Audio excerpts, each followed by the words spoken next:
What's important about life, and what do we really want? And what do we want for the next generation? And I think that fits in with this question of what do we want in terms of the environment for this generation and the next to have to enjoy? I'm here today because the Santa Clara County Creeks Coalition has a dream. Perhaps it's your dream, or perhaps your dream and ours overlap enough so that we would be well served to make common cause together. Because the forces of the status quo that continue to degrade our streams are enormous and hard to overcome alone. Our dream is that in the next few years to a decade, all the factors needed, the science and engineering, the community awareness and community organization, and the political support and the funding, all come together in a new way, in a way that builds on the current embryonic efforts towards stream restoration and morphs into the systematic restoration, we have some technical challenges, into the systematic restoration of our Santa Clara Creeks to be living streams, and that allows every neighborhood to have a vital and satisfying relationship with the stream and riparian corridor that runs through it. Here's our vision. We have a dream of salmon and steelhead trout swimming and jumping their way to spawning grounds that don't get wiped out with the first storm and don't get silted in with the first erosion event, but rather produce a thriving population that returns to the ocean and starts the cycle over again. We have a dream of birds not seen for many a year since their riparian habitats were destroyed, returning to nest and roost, singing their unfamiliar songs, becoming familiar once again.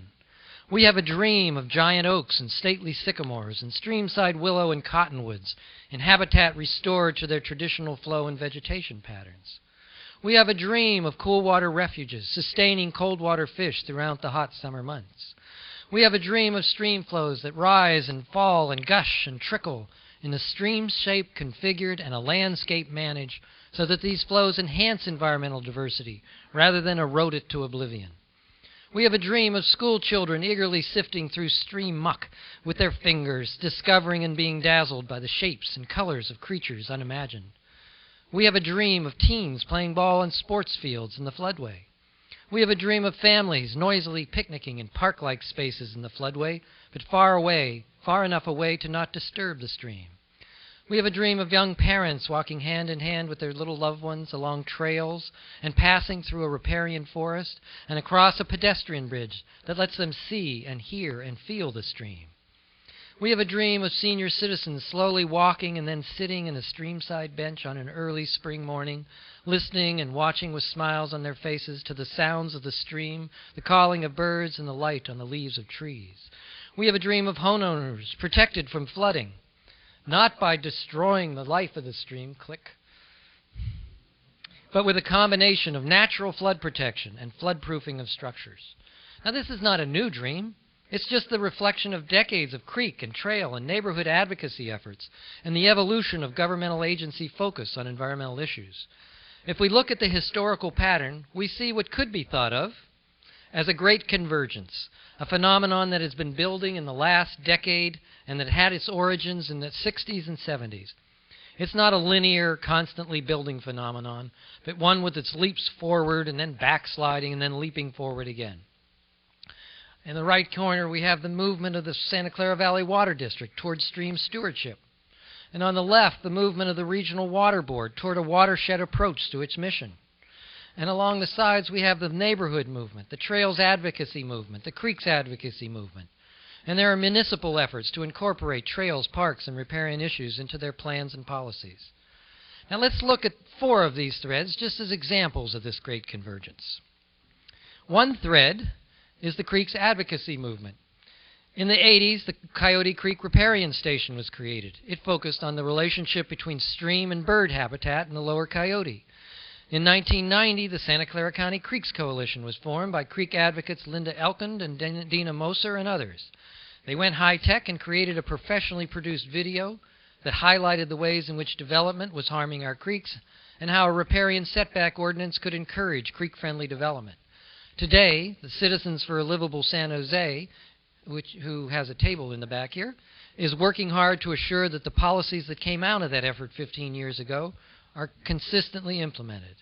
In 1991, in South County, Herman Garcia and Bob Brem and others created the Tri-County Environmental Protection Committee, which has now evolved into CHEER, Coastal Habitat Education and Environmental Restoration. Their focus then and now is on steelhead restoration in the Pajaro. In 1996, the Guadalupe Coyote Resources Conservation District demonstrated how legal tools could be used to protect and restore our streams. They filed a water rights complaint over the way the water district's water management practices impacted ocean-going trout and salmon, and found an intent to sue against the downtown Guadalupe Flood Control Project for its impacts on fish and stream functions. Also, in the 10 years that followed, they sponsored 7 week-long workshops on natural stream design, led by natural stream design experts, showing how flood control and natural stream restoration could be integrated. In 1997, Keith Anderson retired from the Department of Fish and Game and almost without pause went on to create the Santa Clara County Streams for Tomorrow. His technical and public process expertise enabled him to have much influence on the outcomes of major projects affecting streams in the county. In 1998, as the original Creeks Coalition activists began to shift their focus to San Francisquito Creek, Craig Breon of our local Audubon Society sought to create a network of communication and support amongst Creek advocates. He began to organize an annual Creek group meeting and publishing the Creekside News. He also focused on environmental impacts of development and sought to reduce and secure adequate mitigation for those impacts. In 2002, Keith Anderson shifted his focus to South County. In 2005, Santa Clara County Creeks Coalition was revived by leaders of Audubon, Committee for Green Foothills, Federation of Fly Fishers, and the Guadalupe Coyote Resources Conservation District. Along the way, there has also been the development of watershed councils, notably on the Pajaro, San Francisquito, and Stevens Permanente Creeks. A second thread is the Trails Advocacy Movement. In the late 60s, early 70s, the Coyote Creek Trail Plan was developed. In 1975, efforts to create a trail in Los Gatos Creek began. Back in the late 70s and early 80s, the Intergovernmental Council created a Trails and Pathway Committee. In the mid-80s, the use of a city block grant created a trail plan. Around the same time, the Santa Clara County Master Plan included a county-wide perspective on trails in its purview. In the late 80s, the Stevens Creek Trail efforts got underway. Also in the late 80s, Larry Ames and others in the Willow Glen Neighborhood Association got a state grant to do a trails project on Los Gatos Creek. In the 90s, the Guadalupe Parks and Garden folks influenced the development of a trail along the Guadalupe as part of a flood control project. In 2000, the Water District included 4% of its flood control measure revenues to go towards increasing access to trails. In 2002, Ken Yeager was instrumental in creating a trails coordinator as part of the City of San Jose's efforts to implement its trails plan. A third one of these threads is the Regional Water Board. In 1969, we had the Porter-Cologne Water Quality Act, one of the strongest water quality pieces of legislation in the country. In 1970, saw the creation of the U.S. EPA. 72 saw the passage of the Clean Water Act. In the 90s, the regional board's focus was partially redirected to creeks with the adoption of new regulations for the federal urban stormwater program. In 1995, the regional and state boards worked with local governments and stakeholders to create the Santa Clara Basin Watershed Management Initiative. The intent was to explore how a stakeholder, locally driven process could achieve water quality benefits beyond what a command and control permit process could achieve. In February of next year, the Water Board will unveil its stream and wetland protection policy, intended to go beyond their traditional focus on pollutants alone and on the bay, and instead address the physical stressors in streams. A fourth and last thread is the Santa Clara Valley Water District, which decades ago had a big pipes and massive dams, macho man conquers nature kind of agency. And then in the 90s, that's not the biggest dam, but you can see the wonderful trucks there. Things began to fall apart in the 90s. The Water District had a water rights complaint filed against it at the State Water Resources Control Board in Sacramento, claiming that the Water District supply reservoirs were causing damage to steelhead trout and salmon. There was also the threat of a suit being filed against the downtown Guadalupe River flood control project because of similar issues. At the same time, the regulators that had to approve district flood control projects were objecting to flood control project design because of their environmental impacts.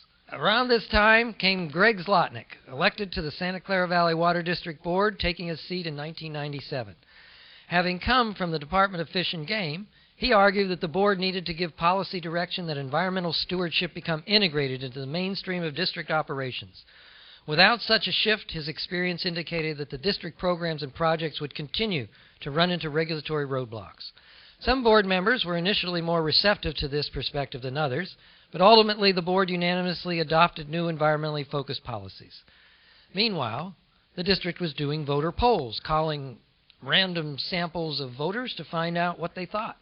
The voter polls conducted by the district showed that a tax measure for flood control alone would not garner the two-thirds vote needed for passage, but a measure with natural streams and environmental enhancements would be more broadly supported. In 2000, the Clean Safe Creeks and Natural Flood Protection Tax was passed by 66.9%, a margin of only 0.2%, which is about 1,000 votes on a 500,000. This measure allocated 27% of the proceeds of the tax to non-flood control items, including water quality, healthy ecosystems, and trails. In 2001, the district secured amendments to its Enabling Act, which is the state legislation that gave the Water District its powers as a special district. And they added stream stewardship and stream restoration as part of its mission. In 2003, the district initialed an agreement to settle the water rights complaint and agreed to unprecedented changes in its operations. They agreed to release water to help endangered fish, improve spawning success, remove barriers to fish migration, and implement 2,000 feet of restoration on each of 3 major streams. In 2005, the district completed watershed stewardship plans for all the major creeks in the county. Now, all these efforts at the Water District represent a huge move to integrate watershed concerns into their daily operations. But this is not the whole story. At the small scale, there's the neighborhood movement. At the large scale, there's the county-wide habitat conservation plan. And at the intermediate scale, there are actions of individual communities to protect and restore their riparian corridors. But let's forget all the details for now. Just look at this incredible convergence that all these individual threads point to. They all point to a growing awareness of the need to move beyond piecemeal stewardship actions, to move towards a systematic stream restoration for the benefit of the ecology and our human connection to it. So our dream is a dream that many of us had for years. And some of us in this room have been involved in the bureaucracy, and many here in this room have been advocates, attending meetings, public hearings, and writing comments. And there have been some examples of great successes now and then. But the overall trend has not been good for our creeks. It's time to approach things differently. There's an old Bob Dylan song that I've paraphrased that goes like this. Well, the old way is rapidly aging. Please join us in the new way. Lend each other a hand, for the times they are a-changing. Now, this McMurtry-Dylan collaboration does not have all the self-righteousness of those coming-of-age years in the 60s when the song was written, but this paraphrase is more appropriate to our time because it has more respect for each other and a sense of finding a common purpose. And that's what we need today, to cross the boundaries of our differences and find common interests. That we as a community build on stream stewardship and individual project-by-project reviews and go to the systematic, stream-by-stream, reach-by-reach restoration so that there are thriving populations of fish and birds and trees and other wildlife, so that there are recreational opportunities and riparian corridors, sports fields, and picnic areas separate from wild and natural areas, with trails and nature experiences on land and in the water, in harmony with nature, and that flood protection is accomplished through stream restoration, not traditional flood control. We're suggesting that we reach out beyond the comfort zone of respective organizations and together create a community flow of requests to our elected representatives with a simple message that streams are important as flood control and other municipal services, and that stream restoration should be a higher priority for our taxpayer dollars. There are 3 conditions that need to be satisfied in order for this dream to begin to be realized in the next decade and to be fully realized in the next 50 years. The first is the community must want stream restoration as much as they want flood control and other municipal services. The various special interests, the advocates for trails, for fish, for urban parks, for neighborhoods, need to make common cause with each other to influence the decision makers so that together they can accomplish what they could not do alone. And third, a major political entity, such as the Santa Clara Valley Water District or the Santa Clara Open Space District or a joint agency of several entities, or maybe even a new district, must be convinced that the voting community wants stream restoration as much as it wants these other services. They must also become convinced that it's time for their mission to evolve to include stream restoration. Lucky for us, condition number 1 has been satisfied. Public surveys conducted year after year for the last 12 years all show the same thing, that the voting age population think that stream restoration is at least, if not more important than flood control. In 1995, 67% of those involved with focus groups chose the method of flood protection that preserves the environment even if it costs somewhat more. The 1997 focus groups found that the most important image of a flood control project is a creek that is natural and beautiful. The majority, 53%, agreed that we should use the method of flood protection that appears the most natural, even if it costs a lot more. Now, this is an unusually high level of community support for natural streams. And this is random selection of voters. This is not your environmental activists. This is just the community as a whole. The survey in November 1998 found that 66% had supported a tax measure that would implement a parcel tax that included environmental restoration in creeks as well as flood protection. Coming up to the present, in 2007, the polls asked respondents what they thought should be high, very high, and high priority. In terms of very high priority, creeks beat out flooding by a high margin. So that first set of numbers was very high priority, and 47% chose maintaining and improving the health of local creek and bay ecosystems as very high priority, compared to 35% for reducing the risk of flooding. And if you group those who said both high and very high, you still we had more than 2/3 saying that both creeks and flood control should be high to very high priority. So yes, it's true, public safety is of supreme importance to Santa Clara residents, but that doesn't translate to take care of the public safety issues first and we'll worry about the creeks later. It translates to we care about flood protection, we care about streams, and we want them both. When I was thinking about the voter surveys the other day, a song popped into my head.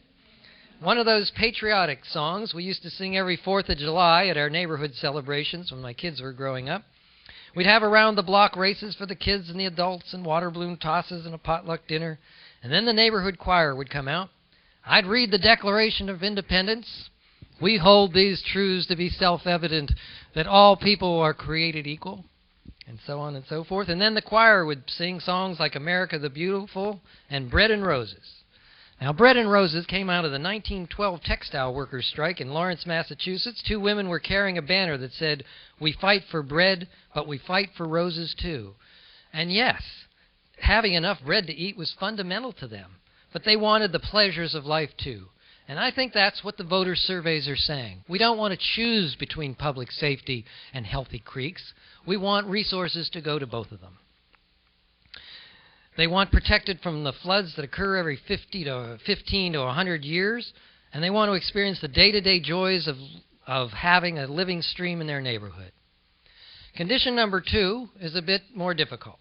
There's a tendency for trails folks to disagree with the ecology folks, and the ecology folks to disagree with the parks folks, and the one thing they agree on is it's the other guy that's the source of the problem. As Craig Breon, former Audubon Society director, wrote in the 2003 edition of Creekside News, "The first time I set foot on the Coyote Creek Trail, I realized what an urban gem we have. But nature can be loved to death when our access to it becomes of greater importance than its innate value. Creek trails should come in the context of a plan for creek restoration. In other words, let's create a plan for creek restoration that includes the needs and values of all of us, of all these various community movements, for trails, for neighborhood quality, for creeks.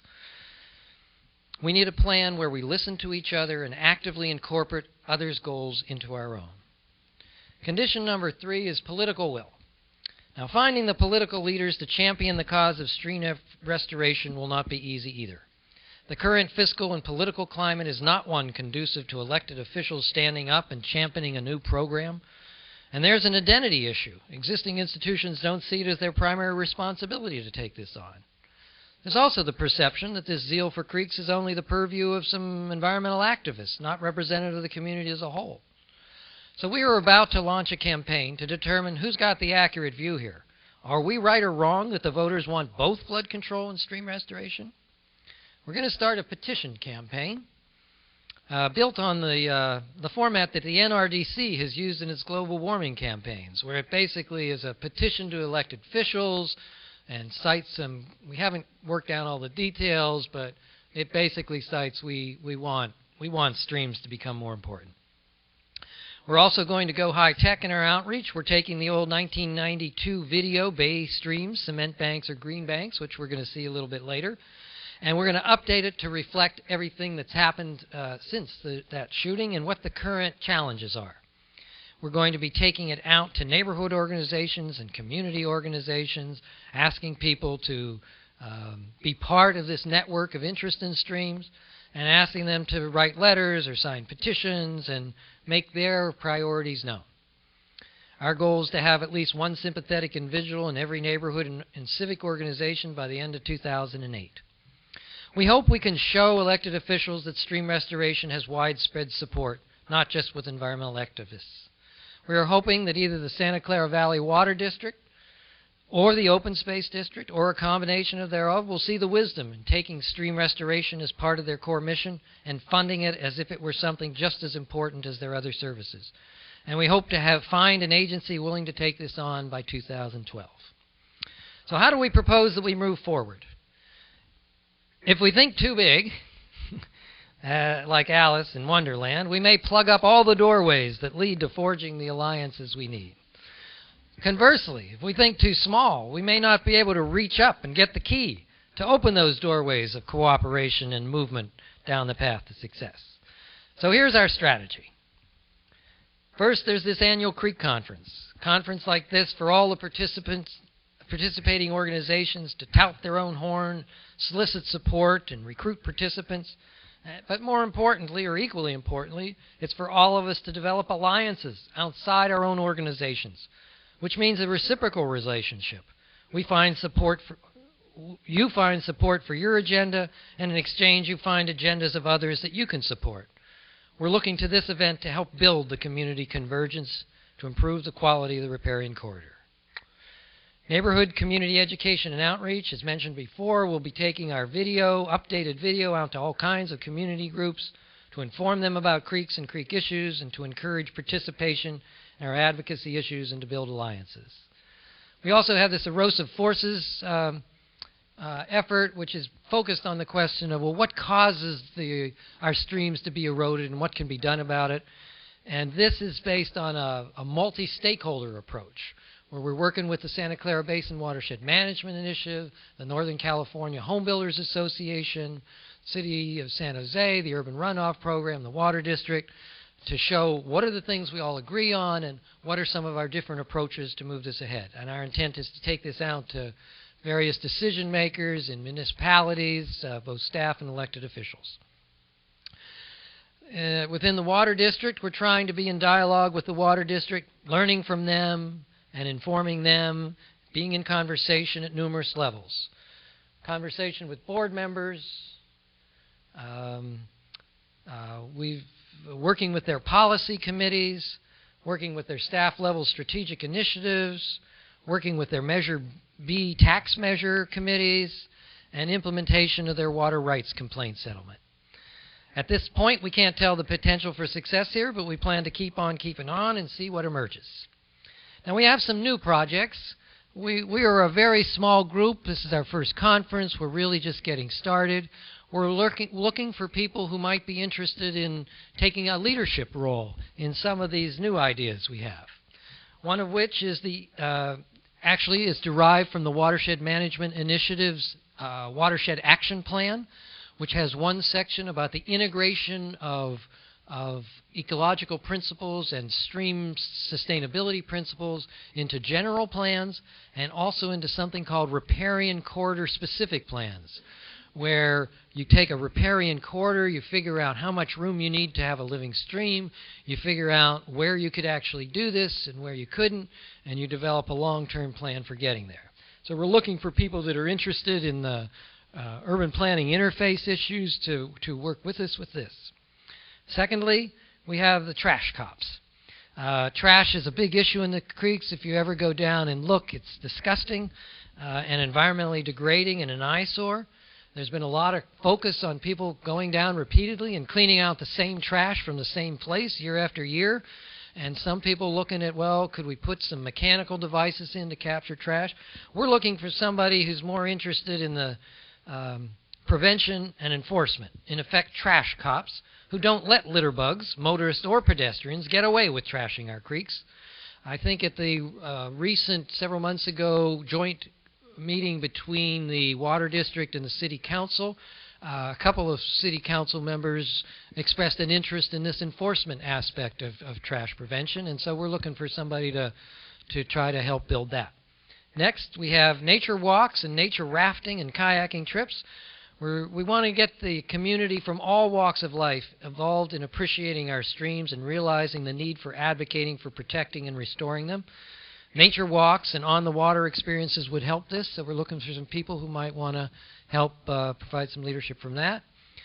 Liaisons with the universities. Both San Jose State, we had some students express some interest in doing some natural design on some of the district's older projects that aren't scheduled for any changes, but actually have significant adverse impacts on the streams. So we also know that there's a group called Stanford Students for Sustainability. So we think there's some potential liaisons with those groups. Liaison with the Native American community. I was reading the South Yuba River Citizens League, I think it's called, Circle, which has a very diverse program, and they have one program where a native of that area actually, for the first time in 150 years, had a calling back of the salmon ritual in coordination with that watershed group. I do know that there is a very small community of Native Americans. They're descended from the local people who once lived here, and though that's a small population, it's symbolically very significant in the sense that it provides a continuity with the people who value the streams as natural streams. So those are just some of the many ideas we have. If you like what we're doing, if you want to help us, we invite you to join the Friends of the Creek Coalition.